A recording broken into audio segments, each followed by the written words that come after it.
What is up, everybody, and welcome to the All-NBA Show, part of the All-City Podcast Network. I'm your host, Adam Mares, and I'm joined by my esteemed colleague, Tim Legler. Legs, I always like talking hoops with you, but I especially like talking Nuggets with you, so I'm excited for today. You should be excited. I know you're probably, you're back to breathing normally. Yep. That got a little bit dicey last night. Listen, I didn't think that was a game played by either team like at their peak level until the last 6 minutes. Then it was unbelievable. Yeah. Like the ending of that game was incredible. I was underwhelmed up to that point, but the finish to that was sensational both ways, really, with the shot making. And of course, obviously Jamal Murray, man, proves once again that he likes deciding matters. Big shot by him, but yeah, Nuggets move on. We expected it. You did not want to get this thing to a game 6 because there was a very good chance this was going to be a 7-game series. If that happened, Nuggets took care of business when they had to, and they move on because Minnesota's getting a ton of rest, and now the Nuggets will get almost as much.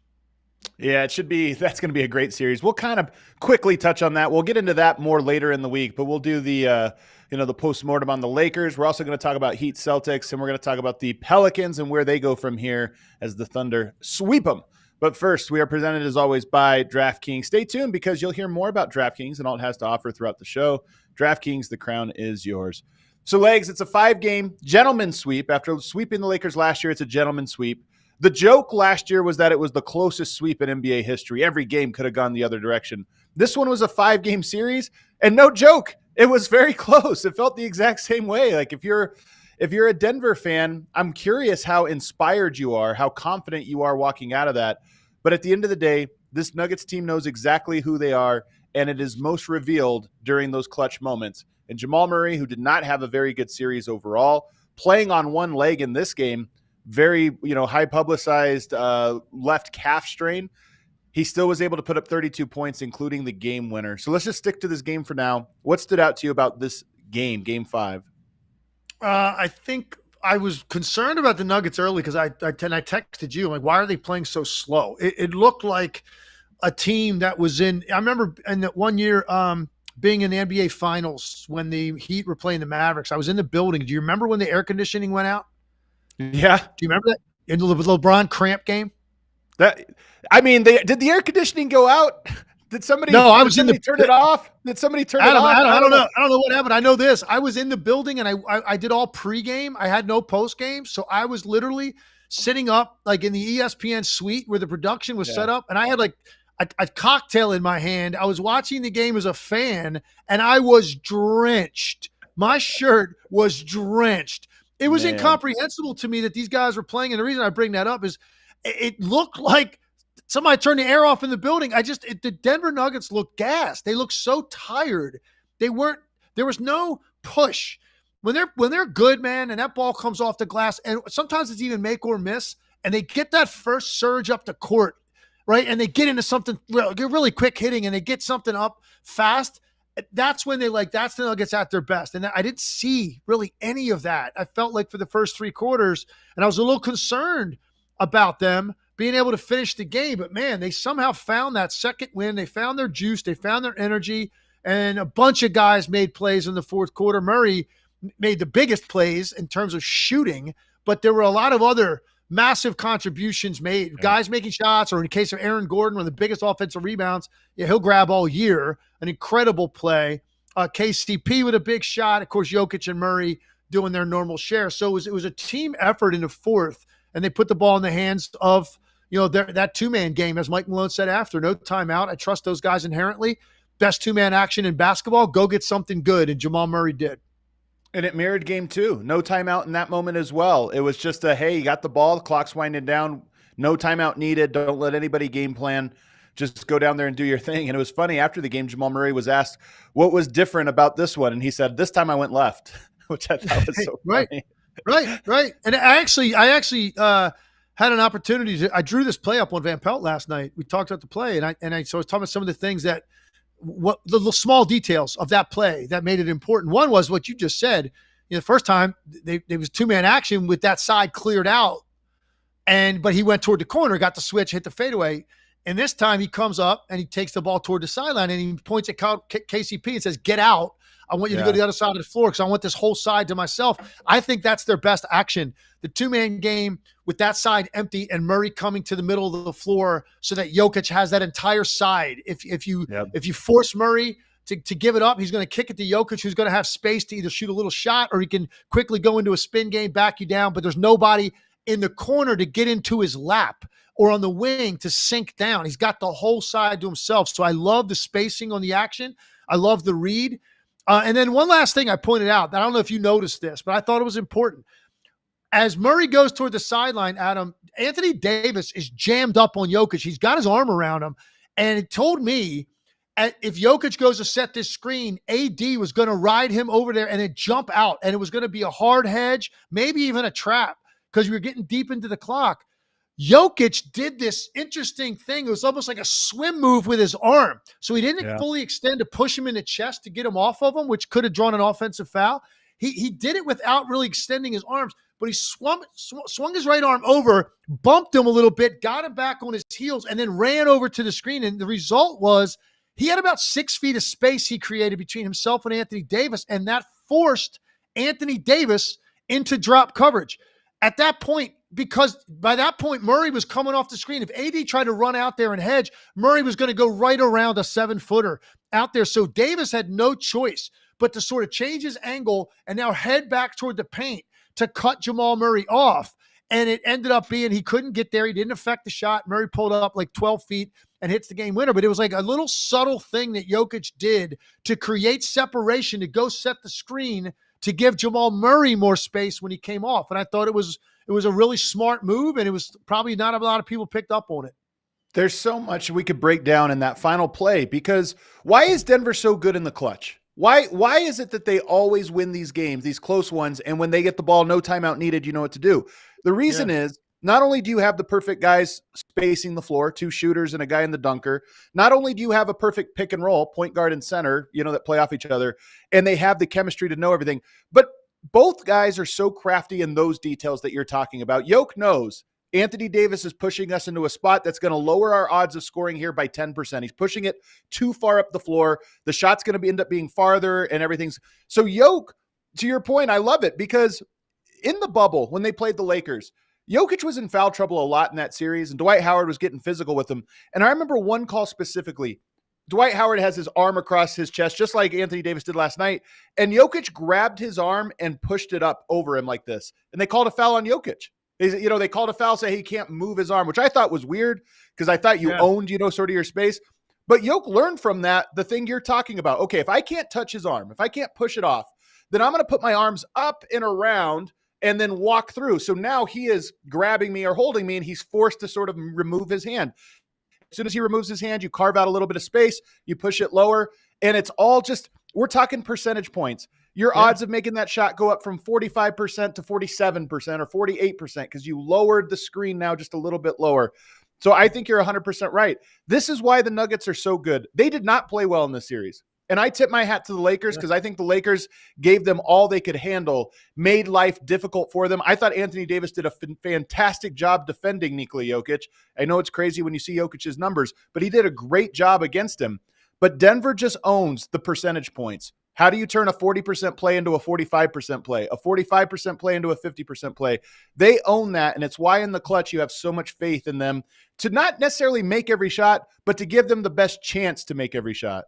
Completely agree. It's a luxury, a few coaches have, because number one, they've got skill sets that complement each other and are also complete in that they can score on different platforms. They can get to the rim off an ISO. They can shoot a mid-range. They can shoot a deep shot.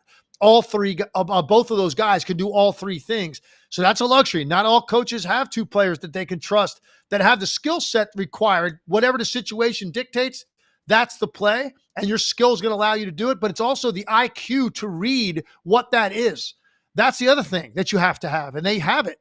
So Mike Malone's got a luxury at his disposal, and he knows it. And that's why you don't take the time out, man. You don't want to give Darvin Ham or LeBron, probably more likely in that huddle, an opportunity to really be able to dictate terms to the Nuggets, expecting something. And now, okay, here's what we're going to do to force them into counter. And then maybe you make somebody make a mistake and you don't get off as good a shot by just playing like that right out of the backcourt. Let's get into it. And then trusting two players to get into action that complements each other. Because this is different than some other teams that have two stars too, because they're independent of each other, like a Tatum and a Brown. You're not going to see Jason Tatum and Jalen Brown run a two-man game in that situation, right?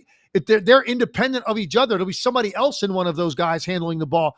But in this case, your two best players actually are the ones that complement each other, aren't engaged in the action. It's a tremendous benefit, an advantage that the Denver Nuggets have over every other team in the league. The Nuggets had a 163 offensive rating in the 3 clutch games in this series. That's according to Jason Timpf. 163 is insane, Legs. Like a 120 offensive rating in the clutch is, oh my God, you're probably the best team in the NBA in the clutch. 163, you're almost scoring a basket every time in the clutch. And clutch is last 5 minutes of a game within 5 points. So when the game is on the line, you're scoring basically every time down court. That's just unheard of. That's the connectedness of this team. Michael Porter Jr. was huge in the series. Man, just shot and in this game was probably his best one. He goes 5 of 7 from 3, has 12 points in the third quarter when, Denver's so good in the fourth quarter, but you got to keep it close. That third quarter, Denver actually won in large part because of how well he shot the ball. I think he was 4 or 5 from the field or from the 3-point line in that quarter alone. What did you see from him? And to me, I'm gonna set you up with this. I think he's doing such a better job of attacking closeouts this year. That's the big difference to me. Last year, jump shooter, he puts it on the floor. You're a little worried about what's going to happen. He's looked very smooth, not on complex move. He's not dancing with the ball, but hey, you over closed out because I'm shooting 50% in the series. 1 or 2 dribbles, get to the rim and finish with athleticism. That's what I see. But what stands out to you in this series from Michael Porter? I just think that there's a confidence level now there with him when he's sprinting from point A to point B, and it's going to be a dribble handoff or a kick out from the post or a throw ahead in transition, and he's running from point to point.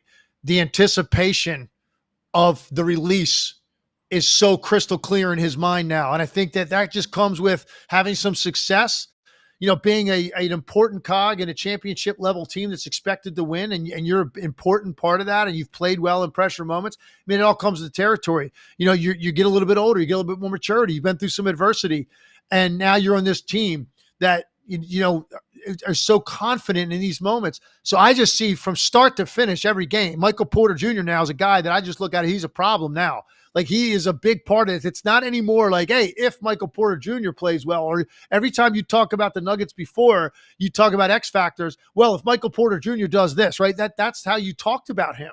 And I don't talk about him that way anymore. It's a given. I expect these nights. I don't use those terms to describe him anymore. I think that's the breakthrough for a young player. When you're not listed as an X factor anymore, you're just a factor. And that's where Michael Porter Jr. is now. Yeah, I love that. Let's talk about the Nuggets now and just how they looked overall. So let's start with, the concern that you mentioned, and I agree with you. They do look tired to me. Jamal Murray missed a lot of time in the last month of the season, comes back basically at the end, and he's banged up. He gets the calf injury. He did not really shake anybody in this series. He would shake him a little bit, just enough to get his shot off, but there wasn't a lot of downhill getting to the rim because he blew by his guy. Not a lot of blow-bys from Jamal in this series. Jokic looked tired. I mean, he put up insane numbers. Jokic's the hardest player to analyze, honestly, because, he put up 28 points, 16 rebounds, 10 assists, 28-point triple-double and shot 60% from the field. And yet I felt like he was sluggish. Even in this game, we were texting each other, why is Jokic not going? Go at him, be more aggressive. So he looks tired. KCP rolls an ankle last night. Reggie Jackson rolled an ankle earlier in the series. So if I look at Denver, it's hard to repeat, in large part because of how exhausting it is, how taxing it is to play that long. And when I look at Denver, that's the one difference from last year and this year is it felt like they were fresh and had this energy about them, whereas this year they definitely feel like they are wearing a weighted vest when they play. That's one of my concerns. Yeah, that's a fair point. And I will say this: Jokic made a liar out of me yesterday because I did a lot of pregame hits, Sports Center and others talking about the game, what to expect. And I said, listen, it's 3-1. You don't want this series to linger. Very good chance Minnesota, Minnesota's has swept. That they've moved on. They're going to be rested. So now you want to get this over with. And to me, that means Jokic coming out and being hyper aggressive as a scorer. And like basically saying like, just this is how it's going to go tonight. And he didn't. He was very hesitant to kind of get into his offense early in the game. And I thought he, more than anybody, typified what I'm talking about with looking slow and sluggish and tired and just not looking like he had a lot of energy. And he found it later. And he's like, again, it's crazy to think that I'm saying this. And the guy had 25, 20, and 9. I mean, it's absurd to think about, well, my goodness, what would he have done if he actually had a lot of pep in his step? But I thought he was going to attack this game differently than he did at the start. And who knows why? I think he's a hard guy to figure out. It's not like he gives answers to these questions. He just gets the win and moves on to the next one. And that's that. I do have a question for you about their team in general. And I noticed, Peyton Watson getting 5 minutes last night. Can you kind of amplify that, expand upon that? Because he's a guy that prior to that had played between 12 and 16 minutes in the other 4 games. I think he's a very important part. I know how much you love him. I don't know if he's one of your guys, that you talk about around the rest of the league, but he seems like he'd be that kind of guy that would be on a team like that. What was up with that last night? It gives them depth. It gives them fresh legs. It gives them athleticism. Like, did he lose a little bit of confidence in him because he was 0 for 3 in the last game? Like, why did Peyton Watson only play 5 minutes, which could have been something to give them a little bit more energy and maybe give those guys a little bit more of a blow? I think this is really just a Michael Malone question, a Michael Malone thing. And that is, we saw this last year in the closeout game against the Lakers specifically, that Michael Malone, when it was time to close out, they went to the shortest rotation possible, 6 guys, and just said, hey, we're going to get it done. I mean, you get 46 minutes from Aaron Gordon and Michael Porter, 40-plus minutes from Jokic and Murray. And then KCP probably would have played more, but he rolled his ankle. So he had to come out of the game, and you play Reggie more minutes. So I think that this is just a Michael Malone thing when he senses you had 3 days off if you do lose and you go to game 6. But you sensed if you have to go to LA, you're in trouble. Right now you have to win on the road where you just blew one at home. So I think he sensed that this was a chance to close them out, and starters were just going to play as many minutes as possible. And so I don't think it was anything Peyton Watson did, and more that he just has so much faith in his starting lineup. That's my hunch. Christian Brown was last year in the playoffs, Denver had Bruce Brown attacking D'Angelo Russell, and it completely nullified D'Angelo Russell's value. Because D'Lo can make some shots, but he can't guard. In this game, they were trying to have Christian Brown attack him off the dribble, and he just couldn't do it. He doesn't have the skill to do it. So I think Michael Malone looked at that and said, we have to make the Lakers adjust. We have to keep our starters out there so that they don't ever get an opportunity to try to play through D'Lo or do any of that. And so I don't think it was anything he did poorly. I just think it was the closeout game, and he sensed it was now or never. That's great, good information. I think you would agree with this. I think he's going to be somebody that's important in the next series. Because of the length and athleticism of their wings. And you need something to kind of counter that. So I think he's going to be important in the next series. By the way, I thought Reggie Jackson gave you guys some good minutes last night. First half especially. Yeah, he did. And what's interesting about that is so he has 18 minutes, 8 points. And it's funny how you can do that line that I just said, 3 for 8, 2 for 6 from 3, 8 points, 18 minutes. Like nothing mind blowing, but to me was a significant contribution in the game. And you can have that exact stat line in 18 minutes in an important playoff game. It's so much more impactful than averaging 16 for the Hornets this year. You know what I mean? When no one's paying attention, that's what playoff basketball does. It's all about moments in time, and night to night is a fresh slate. All that matters is winning. All that matters is on that given night, do you have something to help your team? Whether it's 6, 8, 10, 12 minutes or whatever it may be. Do you have a positive contribution that gives your team a good minutes during that stretch? And I thought he did it last night. And a night when Jamal Murray, we were all kind of wondering, we didn't know exactly what we were going to see out of Jamal Murray. He ended up being great. I guess that's best game of the series for Jamal Murray, the way it finished. But, we didn't know going in. And Reggie Jackson, I thought, gave them some good minutes, man, in the 18 that he played. I thought he was solid. I'm going to make you do something. I know this is the last time you'll have to do it, Legs, which is talk about the Lakers here, especially in such a positive way. They were not a good team last year, but they went to the conference finals. And they did it in large part because LeBron James and Anthony Davis in a playoff series throughout the regular season. Those guys are tough. LeBron is tough, man. Even at his age, 44 minutes last night, 30 points, 9 rebounds, 11 assists, 4 steals. He was such a major impact. He's tough. Is there any chance? Because the Nuggets did not look great in this series, even though they won. They looked like a veteran championship team, but they didn't necessarily look like a juggernaut. Is it possible that the Lakers are just a lot better than we give them credit for? Because they were not great in the regular season. But is it possible you get in the playoffs and it's Anthony Davis is probably Jokic's toughest matchup? LeBron James, one of the best players in the world and one of the best strategy-wise toughest guys to go up against. So is it possible the Lakers made the Nuggets look bad? And, it's not, don't read too much into that. They 1-5 against a good duo. Absolutely. I totally agree with that point. I think that's exactly how Nuggets fans and their team probably treats that. Come on, man. It's LeBron James and Anthony Davis. And both of those guys playing at a really high level and a supporting cast that I think fits pretty well around them. Austin Reeves, I think, is significant as their next primary ball handler in the way that he played. D'Angelo Russell had the one big game, struggled shooting at other times. That hurts them. You talk about X factors. He's a wild one for them because on a given night when he's stringing them together, they're really, really tough to beat. And when he's not, it's just tough. There's a hole in their offense because they can't really get that from anywhere else other than him. So that's a problem. Yes, I do think that. I do. And look, and last year was, a little different road here, man. Last year you get Memphis early. They're all banged up. You don't have to deal with a healthy Memphis team. And then you get the Golden State Warriors who just looked so small in that series. And they targeted Clay and they took Clay out and they were able to take Clay out because it was, he's not the same to overcome that kind of thing. And they got thrown around. They weren't big enough to play against that team, and they win that series in 6 games before they run in to the Nuggets. It just so happens this year is reversed. They got Nuggets first, and they weren't able to get by them. And It's funny because Mike Greenberg would get up. Greeny, he said going into that last game, sit everybody at all costs. Do not win the game if you're the Lakers. Avoid Denver at all costs. And of course, it came up on the air. And what are you going to say as an athlete? I'm saying, come on, Greeny. Like, that's not in your competitive nature to do that. Like, they're not going to actively avoid a team. What kind of message are you sending? But he was right. Really, if you want to have a chance at making a run, don't play that team. Not right out of the gate. And yet here they were. So it feels completely different. Like, wow, first round loss, last year conference finals. Well, I mean, actually, if you look at the way that they played them in this series, right, these were tough games, man. These are two of them on basically game-winning shots.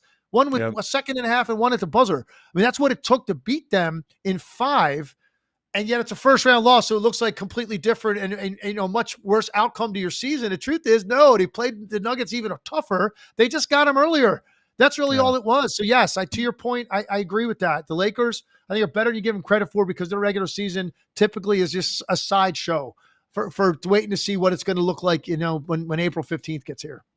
And I wonder, look, Denver looks like if they play to the standard they set in round 1, I think the Wolves will beat them. But there is this in round 2. But I think there is something too. The Lakers are tough, man. Anthony Davis, I mean this. I think he's the toughest player for Jokic to go up against. And Gobert is phenomenal, and they have the 2 bigs. They can do some interesting things. I don't know if that's a step up, though. It might be a step sideways in terms of a challenge for Jokic, but it's definitely not. I don't think it's a step up. Anthony Davis was a handful. He did a great job in the series putting pressure on Jokic on the other end while also guarding him on the defensive end. And, I just think when you can do that to the other team's best player, it gives you a shot in a series. All right, let's talk quickly about the Lakers, though. Is this the end? LeBron James would not field a question about what his future holds in LA. I mean, surprise, surprise. This is what he always does, puts pressure. But if you look at what you saw, LeBron is already old and getting older. Anthony Davis, to me, looks like he's at the top of his game.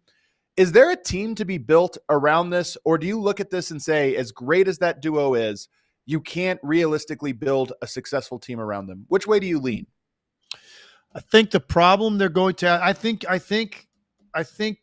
be careful what you wish for in terms of thinking you can build something different that's going to be as competitive as they are.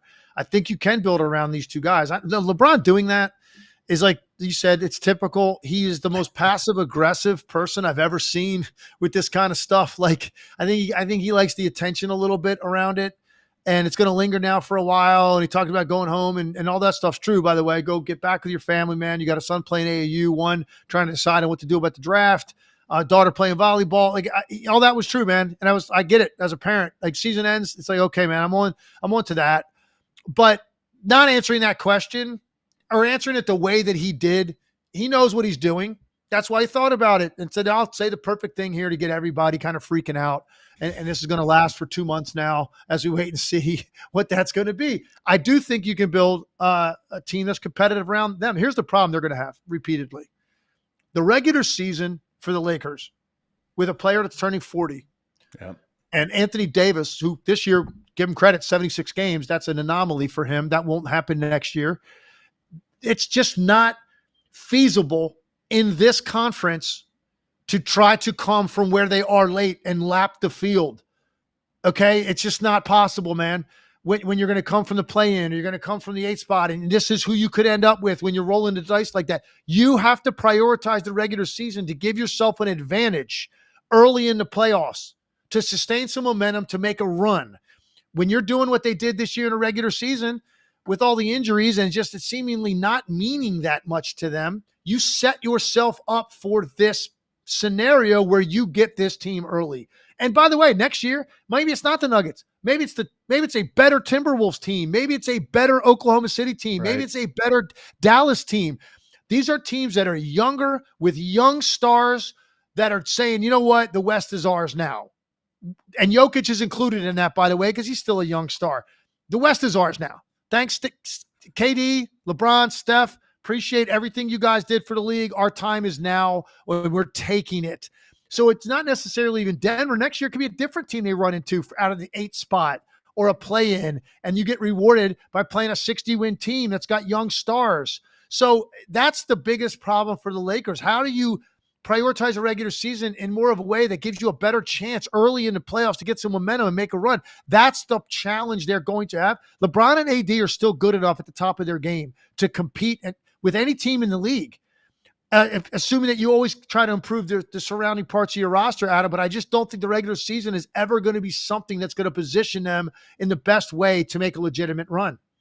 Yeah, I think you're right. This team, to me, as great as LeBron James and Anthony Davis are, you have to build two teams in the NBA, an 82-game team and a 16-game team.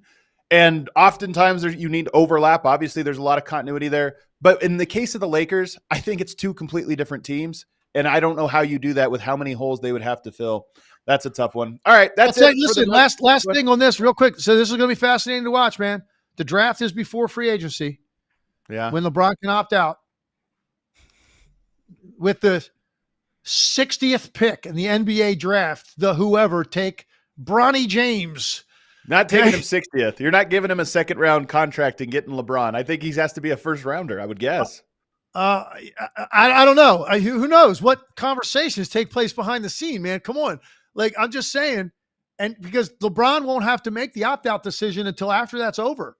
Yeah. And you have a good idea of how that's going to go for Bronny. I'm very interested to see. Look, everybody agrees, like, he's not ready to play in the NBA right now, or maybe ever. Who knows? But that's an interesting dynamic. He was even asked about it yesterday. It's something I always thought about, but right now I'm not thinking about it as much. I don't know what that meant either. Are you not thinking about it as much? Because it's like now you're starting to realize it's going to be a hard road for Bronny. He said, I'll let him make up his own mind, do what he wants to do with his life. Well, so all that stuff's going to factor in. I did an interview this morning with Philadelphia. They're talking about that. Oh, should we make a run at Bronny James and get LeBron in Philly next year? It's like, come on, man. Get ready, though. That's what we're going to be talking about for the next 2 months. Well, if you want to hear more about what Legs thinks about that, tune into ESPN every day for the next 3 months, and you'll catch his perspective on that. All right, let's take a break. On the other side, Heat and Celtics. Celtics get the win, but they lose Kristaps Porzingis in the process. How does that affect the short term and maybe even long term for them? And what can the Heat do to get back in the series? Later on, Thunder-Pelicans. We'll get to that as well. First, let me tell you guys about AG1. Are you looking to mix up your diet, maybe get a little bit healthier, get rid of coffee and have a new morning routine? why don't you check out AG1? Not only does AG1 deliver your daily dose of vitamins, minerals, pre and probiotics, and more, it's a powerful, healthy habit that's also powerfully simple. It's just one scoop mixed in water once a day, every day. They even give you a nice little like water jug so you could mix it in, shake it up. You don't even have to stir, you just shake it up. Delicious. It tastes great, and it's a great way to start your day. AG1 is a supplement I trust to provide the support my body needs daily, and that's why I'm excited to welcome them as our new partner. If you want to take ownership of your health, it starts with AG1. Try AG1 and get a free 1-year supply of vitamin D3, K2, and 5 free AG1 travel packets with your first purchase exclusively at drinkag1.com/allnba. That's drinkag1.com/allnba. Check it out. Also want to tell you about the presenting sponsor of this show, DraftKings Sportsbook. We're almost done with the first round, ready to get into the second round. There's still the third and, of course, the finals left. And right now, if you want to bet and get in on the action, you go to DraftKings Sportsbook, an official sports betting partner of the NBA. Since the play-in tournament and all the way through to the finals, DraftKings Sportsbook has you covered with same-game parlays, live betting, odds boosts, and so much more. Download the DraftKings Sportsbook app and use code ALLNBA, ALLNBA. New customers bet $5 and get $200 in bonus bets instantly, whether you win or lose. You could have even done like Emma did and bet on the Phoenix Suns in round 1. And you still would have got your $200 bonus bets instantly after the 4-game sweep. That's code ALLNBA on DraftKings. The crown is yours.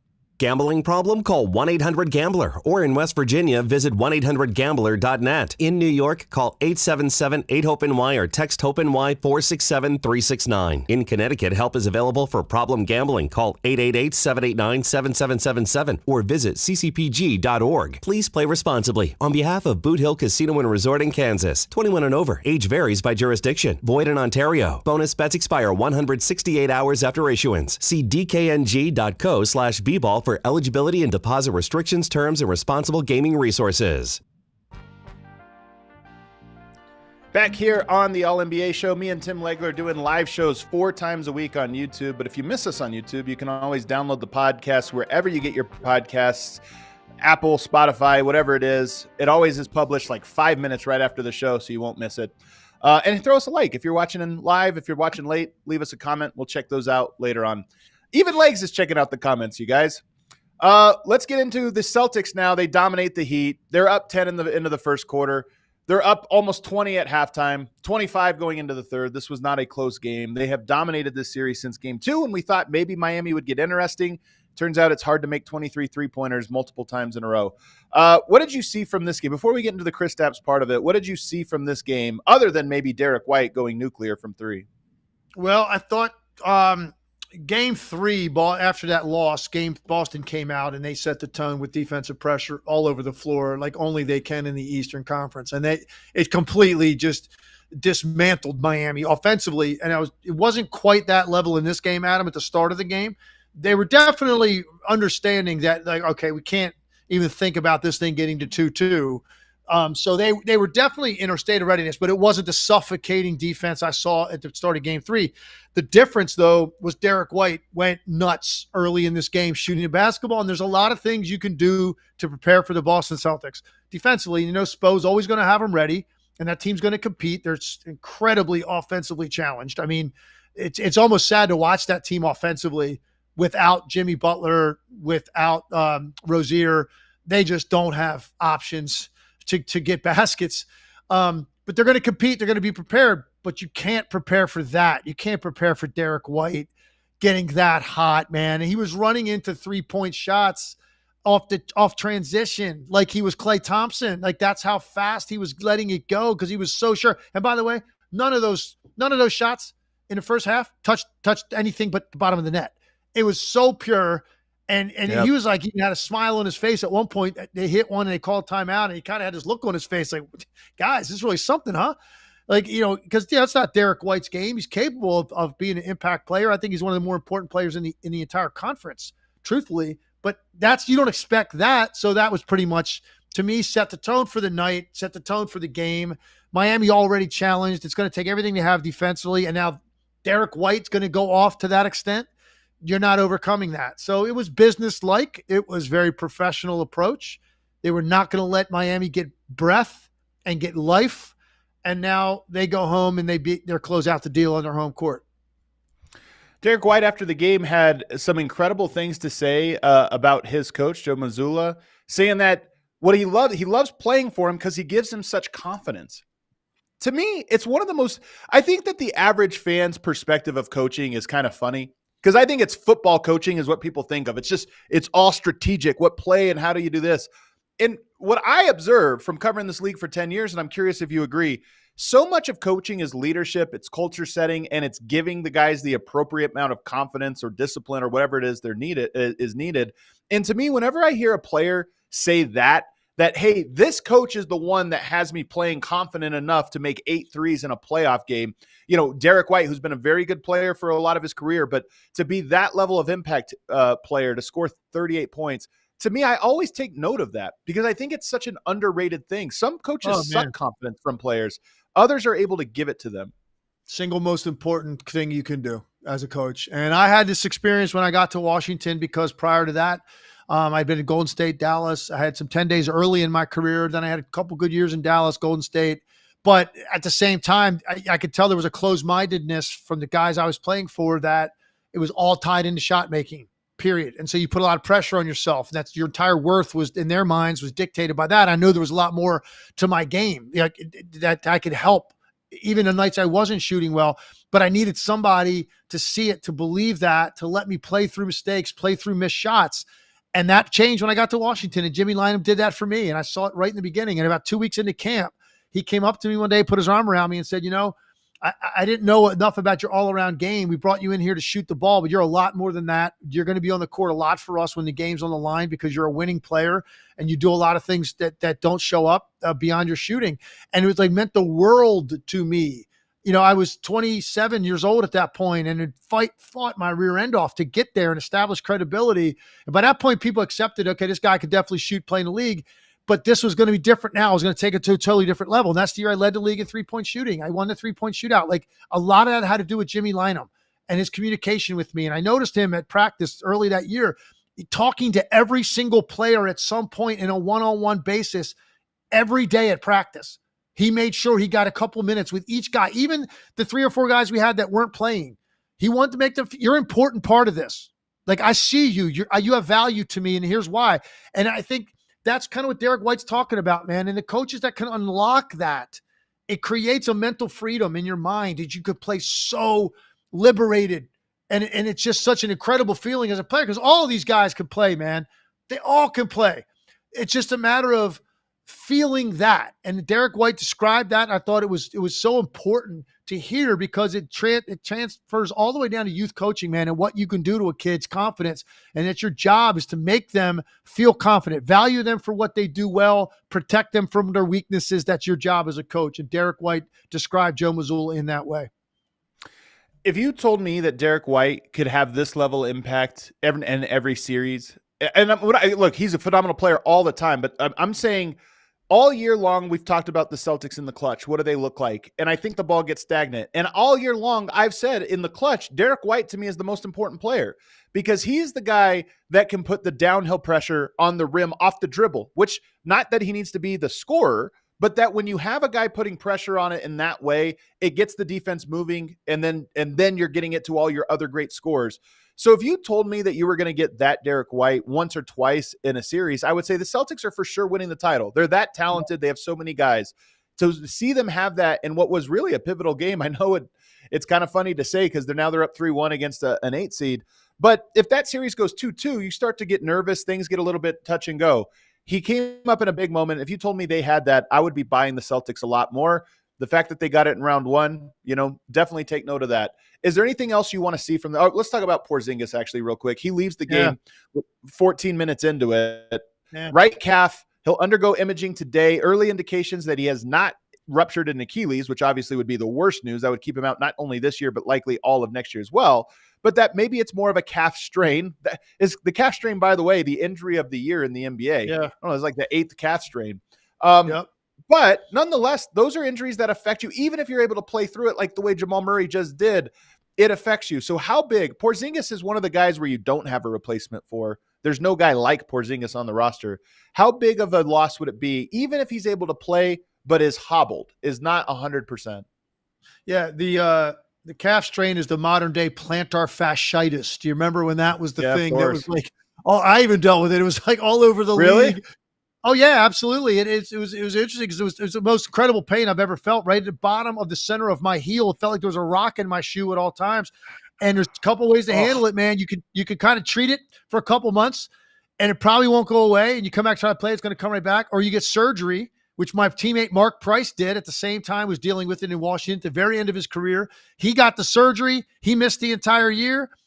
I had mine rupture in a drill in practice and training camp. I was back in 2 weeks because the surgery had to deal with scar tissue. Anyway, that's a different story, but that was the injury of the day, right? Everybody was getting plantar fat. That's the same thing with the calf strain. I agree with you. Here's what's kind of weird about this. Going into the game, I watched in the beginning of the game, his left calf had that black tape down the back of it, right? Because that was clearly the calf that had been bothering him. The right leg had full sleeve on it.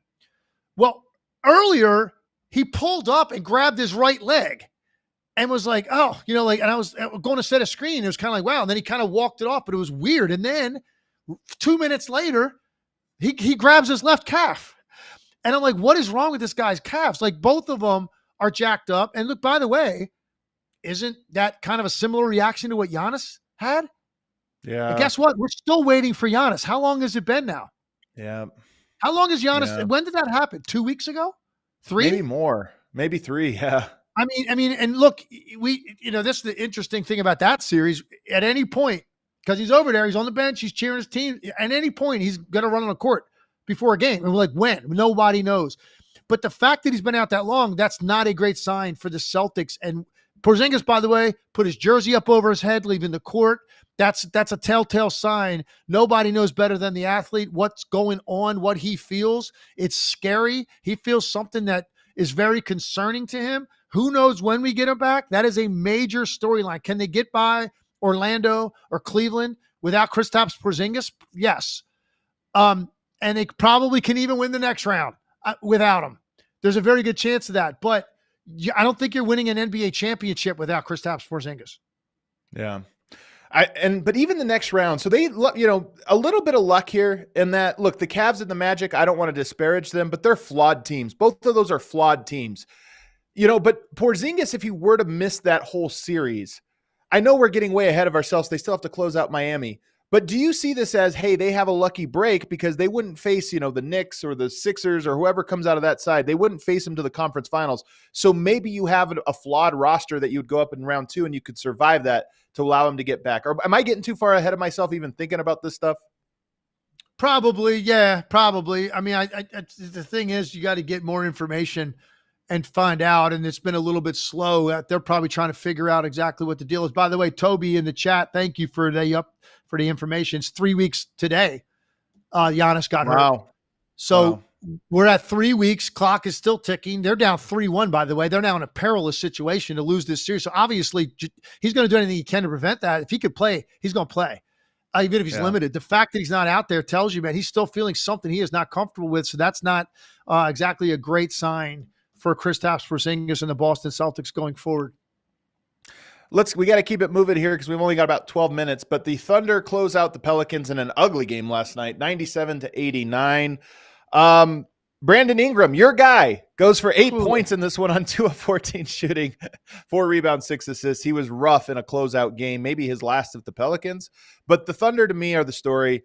Lou Dort and the defensive job he has done all series has been impressive. He's one of, if not the best on-ball defenders in all of the NBA.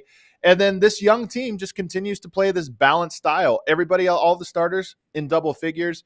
How impressed are you with what the Thunder did? I mean, the Pelicans are probably the worst team in the Western Conference to make the playoffs without Zion, but nonetheless, a sweep is a sweep, and they took care of business. Yeah, and look, obviously that's disappointing. Brandon Ingram, I mean, come on. Zion's out. You got to be better than 2 for 14 from the field, but credit Oklahoma City's defense. They've got some guys to throw at him. I thought Brandon Ingram, very good. There's a very good chance last night after the game when he got home, he woke up in a cold sweat screaming out Lou Dort's name because he did not want to see Dort. He did not want to see him anymore. There's post-traumatic stress disorder he's going to have from Lou Dort, who was inside of his jersey and physically chesting him up and beating him up as much as he could. And by the way, if he got screened off and handed him off, okay, well, let's hand him off to Jalen Williams. Let's hand him off to Wiggins. Let's hand him off to these number of guys that they have that are good defenders that dig in and a very good team concept. And if you do funnel them to the rim, Chet's back there. So let's give them credit for it. But, bottom line, man, you're an elite scorer. You got to show up better than that in a game that your team has to have. Super impressed with Oklahoma City. The balance, how complete they are on both ends. And, you look at a game like last night, Giddey goes 4 for 6 from the three. Dort makes a cut. He goes 6 for 11 between the two of them. And I've talked about this before. If it was a more surefire thing, like I would think, man, this team could potentially really challenge the Nuggets or maybe get to the finals. I still think they're a year away from like that level. They got to add a little bit more. I think shooting of guys that can really fill it up with some length in those two spots in particular. But on a night when Giddey goes 4 for 6 from the three, that's a massive bonus for them. Everybody in the starting lineup double figures. They only got 10 points off their bench. They didn't need it because their starters are so good. I'm very impressed, man. It was very serious approach. Do not let this go on beyond tonight. We're a better team. They're limited. They're wounded. End it. Take care of business, and they did. And impressive. And now they sit back and wait to see if it's going to be Dallas or the Clippers. For a young team like the Thunder, I think that was a perfect first-round matchup. An equally young and inexperienced playoff team in the Thunder. It allowed you to sort of get your feet wet into this environment. I thought they did a great job. For me, the real test comes in the next round, whether it's the Clippers or the Mavs. That'll be the one that really shows us how ready the Thunder are to make a run in the playoffs. And I'm excited for it. I'm not trying to take anything away from them. They did exactly what they were supposed to do, a 4-0 sweep, and a lot of those were comfortable wins. On the Pelicans side, we've talked about them all year. Here's the thing. A team runs its course.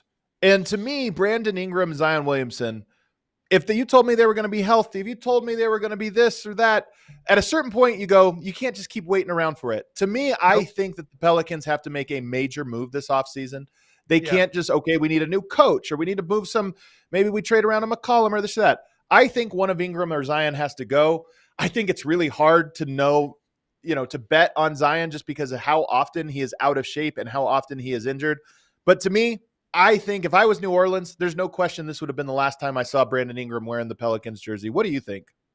Completely agree with you. And he's got one more year left on his deal at $36 million, but that's why it becomes a likely scenario because number one, look, if a team's going to just go for it in a given year, like they're close, they need more length, they need another scorer that can get his own shot. Brandon Ingram still can do that, and then he's an expiring contract for you. So I think this is finally the time that you would look into something like that. I mean, CJ McCollum's another interesting one, man. He's got 2 more years after this.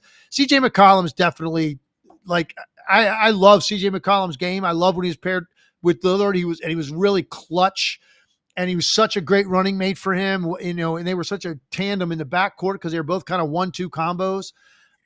He's definitely just not anywhere near as consistent as he used to be. And so that's something else you look at. He's a veteran guy, man. That's got a lot of playoff experience. He can score. He can handle the ball, run a team a little bit. Is that something else you look at? Do you completely look at going in a different direction in who you put around Zion Williamson? It's not going to be Zion, right? He's your draw. It stinks what happened to him at the end of the year, but a lot of people love the way he played this year. And of course he had that huge playoff game before he got hurt. So I think that he's like your foundation. Everything around him is up for negotiation. I mean, I like Murphy. Obviously, I don't think he's going anywhere. Herb Jones. Those guys are really important. Alvarado. Those guys are really important. I'm talking about your other 2 main primary offensive threats. Do you look at something different and moving CJ McCollum, Brandon Ingram, moving on from this trio and building a different team around Zion?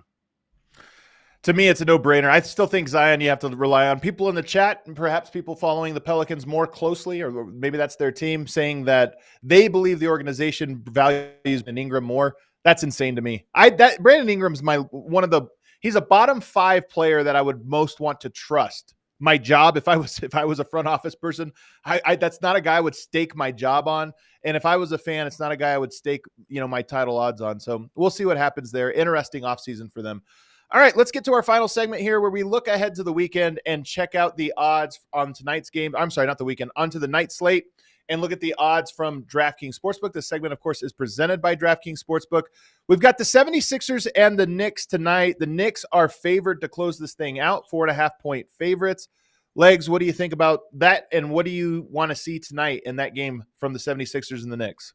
Well, I don't know if you saw the reports, but you're hearing some stuff. Keith Pompey, who follows the team, was at shoot around and posted Joel Embiid did not participate, did not show up to shoot around with a migraine headache, and Kelly Oubre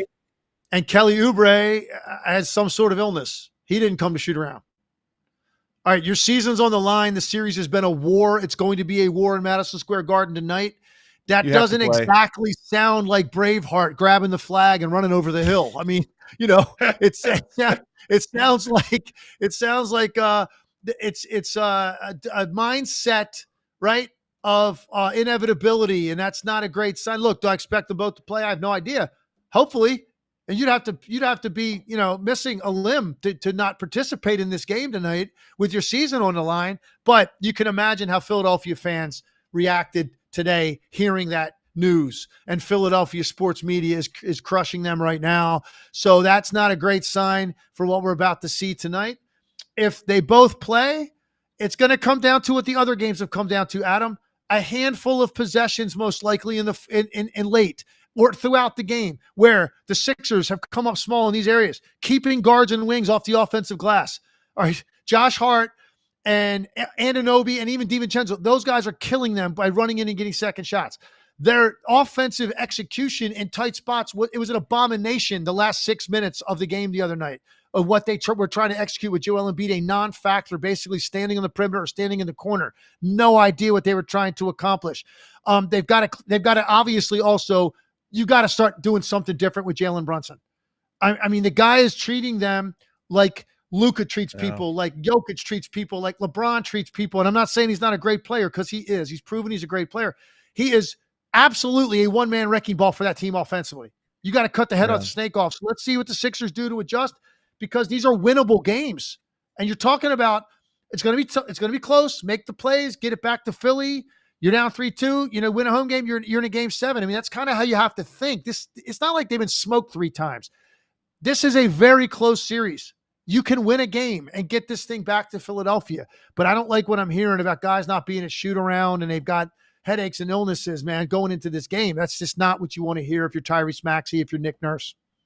No. And last night, and by the way, Embiid has played through a lot. This Bell's palsy, the injury to the knee, you give him credit because he has been going to battle. But Jamal Murray had this quote last night. The team told Jamal, by the way, you're out. You're not playing. And he said, you're not keeping me out from this game. He said, I wouldn't be able to live with myself if I wasn't able to play this game. That quote tells you what a competitor is. I wouldn't be able to live with myself. Yeah. How about that? And by the way, I love their description. Both guys used the same word. They said it was an emotional, situation. You know what the emotional situation means? That means Jamal Murray dropped 27 expletives. That's what that means. When they try to tell him he wasn't going to play. That's what the emotional conversation. I'm telling you right now, that's what that was. Well, listen, here's what we're thinking. And then several F-bombs dropped. And next thing you know, Jamal Murray's running out there, out of the tunnel. That's what that was. You got to fight, right? You got to fight in some situations. And look, I know people think, they take it out of the coach's hands, and the medical staff has all the say. At the end of the day, if you're a star, particularly if you're a star player, and you tell them flat out, I'm playing, just drop it right now, you're going to be on the court. You're going to be on the court. And that's what Jamal Murray fought for last night. And thank goodness he did, because otherwise we'd be going back to LA for a game 6. The Pacers, are favored against the Bucks, so they're favored to close it out. 4-point favorites here. What do you want to see in this game, and what do you expect? Yeah, look, I've been impressed with the Pacers, others making shots. They're a deeper team than just Halliburton and Siakam, and I think they've been showing that. I thought Nembhard's been fantastic in this series. Nesmith's been great. Miles Turner's been tremendous for them so far. You don't know when you're going to see Giannis. And I don't even know, is there an update on Lillard? Is he going tonight? I don't know what the latest is on and Lillard. Middleton, either. They got all 3 of their top guys are hurt. So I'd like to get if we can, real quick before we go off the air, Emma, tell me about those 3 guys and they're playing tonight.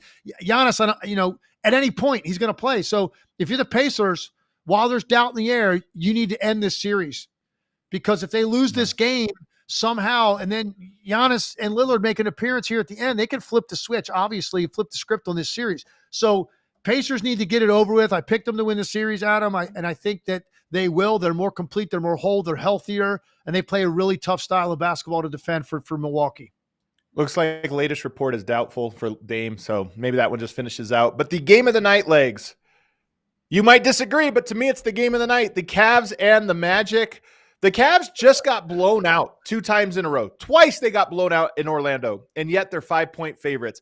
This is the one I would be so disappointed if this series follows the same script as the first 4. At some point, a road team has to make a run.